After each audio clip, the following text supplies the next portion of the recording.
इमरान खान साहब गुजारिश करने कि माड़ियां दा ख्याल कर। कुछ कईयां नूं मकान नहीं है, रोटी नसीब आटा नहीं हुंदा ते कुछ खुदा दा खौफ कर, लम्मा चौड़ा हिसाब देना भी औखा हो जाना है। एक दिन मजदूरी की, हफ्ता उस नाल उन्हें लंघाया ते रब की इबादत की है। असीं लोग रोज़ मजदूरी करने, सारा टब्बर करने, घाघरा मेज नहीं आता।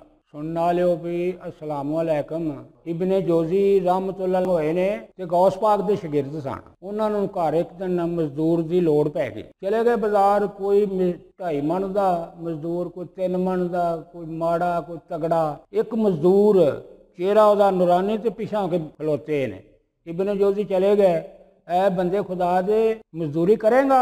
उन्हें आख्या करांगा। मजदूर कहता कि मेरिया शर्तां ने 3। इब्ने जो कहते हैं रहमतुल्लाह कि शर्तां तो घर वाले दी होंदियां ने। वो मजदूर कहता नहीं, शर्तां मेरियां होनियां ने। की शर्तां ने भाई? अगर दिहाड़ी चलती है 4 दिरहम, मैं 3 दिरहम लाँगा, ठीक हो गया। दूजी जिसले अजान हो गई ना तो मैं काम छड्ड देना, मसीते चले जाना, ठीक है भाई। तीजी कोई सवाल करें तेरा नाँ की है, तू किहदा पुत्तर है, कित्थे रहना, वो मेरे से सवाल ना करी तो मैं जवाब नहीं देना, ठीक है। लै गया घर, काम छिको छिक जिसे दिहाड़ी करना 2 घंटे करके वो मारे चोखा कर देता। अजान का वक्त हो गया, छड़ दिता काम। इब्ने जोजी का बेटा कहता है कि थोड़ा जा रस्ता बना दो। मजदूर कहता चुप कर, तेरे बाप नाल गल होई है, नमाज पढ़ के आन के करांगा। नमाज पढ़ के आया, रब नूं याद किया ते आउंदियां नूं दोपहर खाने का टाइम हो गया। आखे बंदे खुदा दे खाना खा लो। वो मजदूर कहता मेरा रोज़ा है, रमज़ान नहीं सी, नफली रोज़ा रखिया सी उन्हें। शाम नूं ले रुपये 3 ते घर। अगले दिन फिर इब्ने जोजी रहमतुल्लाह के मजदूर नूं लैण, वो कोई भी ना। पुछया भी फलाना मजदूर कित्थे वे? उन्हां बंदियां आख्या वो हफ्ते वाले दिन आउंदा है, इक्को हफ्ते 'च दिहाड़ी लाउंदा है, बाकी वो 6 दिन जेडे ने रब की इबादत करता, वो हफ्ते वाले दिन ही आता। हफ्ता लंघिया फिर चले गए। वो इस तरह करद्या कोई 3-4 हफ्ते काम करवाया, लै जाना करद्या कि एक दिन वो हफ्ते वाले दिन भी ना आया।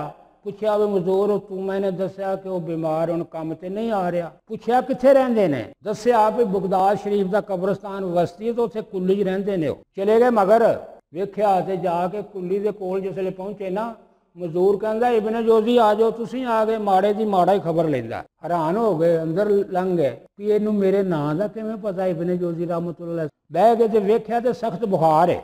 घुटिया नप्पिया, गल्लां 2-4 कीतियां। वो मजदूर कहता इब्ने जोजी ना टाइम बड़ा थोड़ा है, तेने एज रब दे नाल ना मैनूं कोई 2 गल्लां कर लैण दे। गुनाहगार हाँ, रब अगे गुजारिश कर ला, मिन्नत कर ला, तरला कर ला कि अल्लाह ताला माफ़ कर दे।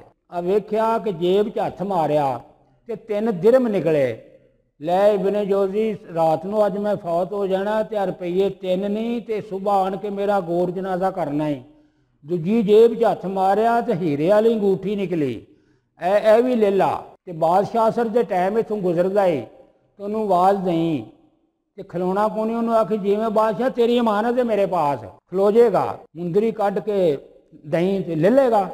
जिसले उन्होंने चला गया घर, सारी दुनिया सौ गई है, उन्होंने नींद ना पवे। इब्ने जोजी रहमतुल्लाह नूं कि इस बंदे ने गल की आखी। जां दिन चढ़िया गया उत्थे ते खुशबुआं दे होले दूर दूर तक। अंदर गए तो वेख्या ते इन्ना लिल्लाह व इन्ना इलैहि राजिऊन, फौत हो गए। ਉਹਦਾ ਗੌਰ ਜਨਾਜ਼ਾ ਕੀਤਾ ਨਾ, ਗੌਰ ਜਨਾਜ਼ਾ ਕੀਤਾ, ਉਹਦਾ ਦਫਨਾਇਆ ਤੇ ਉਹ ਮੁੰਦਰੀ ਲੈ ਕੇ ਅਸਰ ਦੇ ਟਾਈਮ ਉਧਰ ਚਲੇ ਗਏ ਜਿੱਥੋਂ ਬਾਦਸ਼ਾਹ ਗੁਜ਼ਰਨਾ ਦੱਸਿਆ ਸੀ। ਬਾਦਸ਼ਾਹ ਨੇ ਆਖਿਆ ਜਿਵੇਂ ਬਾਦਸ਼ਾਹ ਤੁਹਾਡੀ ਇੱਕ ਅਮਾਨਤ ਹੈ। ਵੇਖਿਆ ਹੀਰੇ ਵਾਲੀ ਮੁੰਦਰੀ ਦਿੱਤੀ ਸੀ ਬਾਪ ਨੇ ਵੀ ਲੈ ਕੇ ਜੇ ਲੋੜ ਪਈ ਤੇ ਵੇਚ ਕੇ ਖਾ ਪੀ ਲਵੀਂ ਆਪਣਾ। ਵੇਚੀ ਨਹੀਂ, ਸਾਂਭ ਕੇ ਕੋਲ ਰੱਖੀ ਅਮਾਨਤ। ਦਿਹਾੜੀ ਕੀਤੀ, ਇੱਕ ਦਿਨ ਹਫਤਾ ਉਹਦੇ ਨਾਲ ਲੰਘਾਇਆ। ਜਿਸਲੇ ਮੁੰਦਰੀ ਵਿਖਾਈ ਬਾਦਸ਼ਾਹ ਨੂੰ, ਬਾਦਸ਼ਾਹ ਵੇਖ ਕੇ ਕਹਿੰਦਾ ਕਿ ਮੁੰਦਰੀ ਵਾਲਾ ਕਿੱਥੇ ਆ? ਉੱਥੇ ਕਿ ਫੌਤ ਹੋ ਗਿਆ। ਜਿਵੇਂ ਬਾਦਸ਼ਾਹ ਰੋਣ ਪਿੱਟਣ ਲੱਗ ਪਏ, ਬੁਰਾ ਹਾਲ ਬਣ ਕੇ ਦਿਹਾੜੇ ਕਬਰਸਤਾਨ ਚਲੇ ਗਏ। ਲਿਬਾਸ ਸਾਰਾ ਲਬੇੜ ਲਿਆ, ਘੱਟਾ ਸਿਰ 'ਚ ਪਾਈ ਜਾਵੇ, ਬੁਰਾ ਹਾਲ ਬਣ ਕੇ ਦਿਹਾੜੇ। ਇਬਨੇ ਜੋਜ਼ੀ ਕਹਿੰਦੇ ਨੇ ਜਿਵੇਂ ਬਾਦਸ਼ਾਹ ਦੇ ਨਾਲ ਤੇ ਤੁਹਾਡਾ ਰਿਸ਼ਤਾ ਕੀ ਸੀ? ਉਹਨੇ ਆਖਿਆ ਮੇਰਾ ਇਹ ਬੇਟਾ ਸੀ। ਇਬਨੇ ਜੋਜ਼ੀ ਕਹਿੰਦੇ ਨੇ ਤੁਹਾਡੀ ਹਾਲਤ ਵੇਖ ਕੇ ਮੇਰਾ ਕਲੇਜਾ ਫਟ ਚੱਲਿਆ ਹੈ, ਤੇ ਰਿਸ਼ਤਾ ਕੀ ਸੀ? ਬਾਦਸ਼ਾਹ ਕਹਿੰਦਾ ਮੇਰਾ ਇਹ ਬੇਟਾ ਸੀ, ਇਹ ਦੁਨੀਆ ਨੂੰ ਛੱਡ ਬੈਠਾ ਸੀ, ਇਹ ਮੈਨੂੰ ਵੀ ਡੱਕਦਾ ਸੀ कि अबू बादशाही छड़ दे, रब के दरबार च इन्ना लम्मा चौड़ा हिसाब किस तरह दोगे?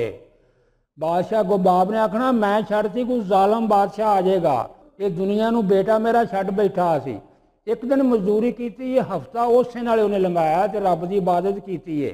असी लोग रोज़ मजदूरी करने, सारा टब्बर करने, घगरा मेज नहीं आता, पूरा नहीं फटता। तो वेख लै बादशाह का पुत्र होकर मजदूरी करके खाधी है। इत्थे बादशाह ने वेख ला सब कुछ हड़प करके लगे फिरते हैं, एक दूजे से चिकड़ सुटते हैं, घगरा फेज नहीं, पैसे बाहर जमा आप कराए ने, पैसों की करना, वो मेरे जमा ने ना होते, वो वरतने नहीं है कि मेरे को पैसे ने, वो किसी इस लिया के गरीब गुरबे नूं दे, किसी पाकिस्तान च ला दिओ। इमरान खान साहब गुजारिश करने कि माड़ियां दा ख्याल कर, कुछ कईयां नूं मकान नहीं है, रोटी नसीब आटा नहीं हुंदा, ते कुछ खुदा का खौफ कर, लम्मा चौड़ा हिसाब देना भी औखा हो जाना है। अस्सलाम वालेकुम, मेहरबानी इमरान खान साहब, अल्लाह ताला तुहानूं खुश रखे ते मानती सलामती दे।